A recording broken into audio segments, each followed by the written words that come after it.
Hey guys, and welcome back to our channel Tech and Cryptos. In this tutorial, we're gonna look at how to enable AI data usage in Perplexity AI. Now let us begin. Well, do note that I have already logged into my account. In case you have not, do it right now. That's quite easy. Now let us simply look at how to enable AI data usage in Perplexity AI.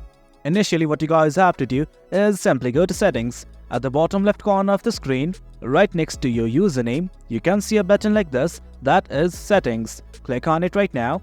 From here, you will be redirected to the Settings page. Initially, you will be in the Accounts tab.